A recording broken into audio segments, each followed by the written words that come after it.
Après avoir démonté la lame, nous allons la retourner et la monter à l'envers sur un support prévu à cet effet. Ce support aura une surface concave comme les dents de la lame et nous fixerons cette lame à 2 ou 3 mm en partie supérieure de manière à laisser dépasser les dents.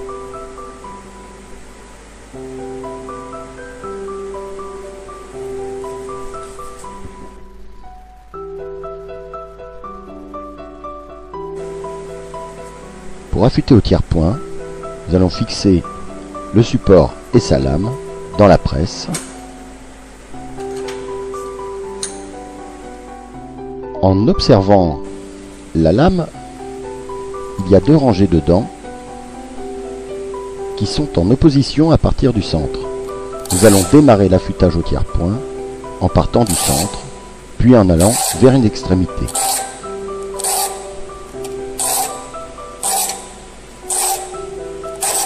Nous appuierons de la même manière pour chaque dent afin d'avoir une uniformisation de la hauteur des dents.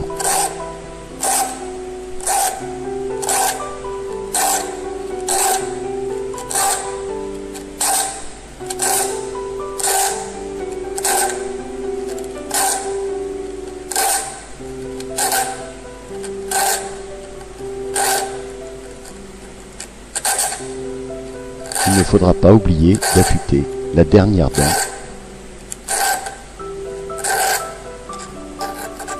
Puis par la suite, nous procéderons de la même manière de l'autre côté de la lame.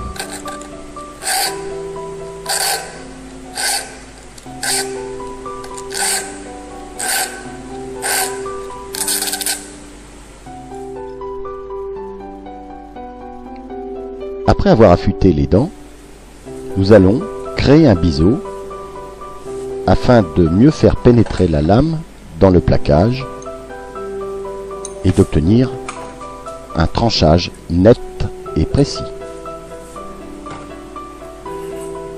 J'attire votre attention sur le fait qu'en limant les dents,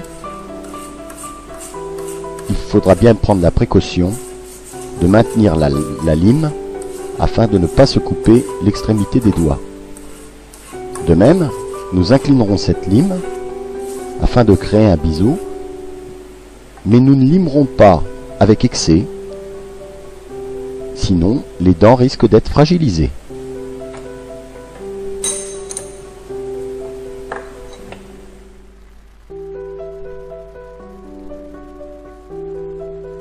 Après cette étape, nous démonterons la lame de son support, puis nous irons morfiler à la pierre.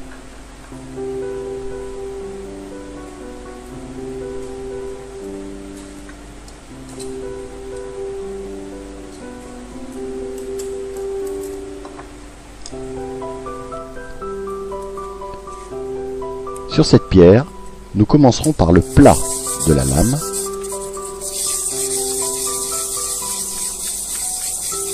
Puis ensuite,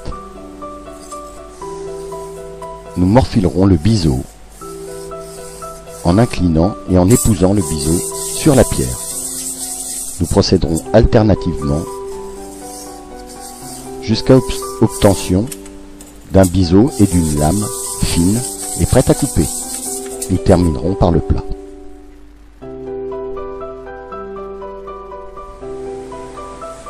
Cette étape terminée, nous remonterons la lame sur son support, sur sa poignée plus exactement.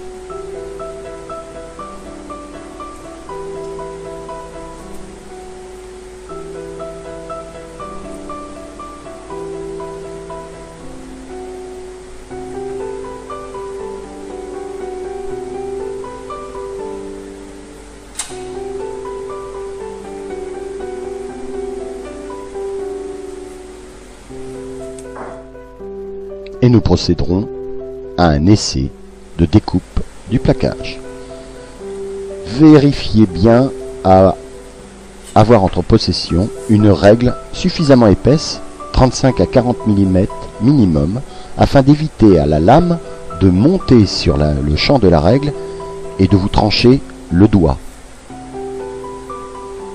nous aurons un meilleur appui. Puis ensuite, sur un martyr, nous positionnerons notre règle sur la partie que nous conserverons et d'un mouvement de balancier, d'avant en arrière, nous trancherons le plaquage.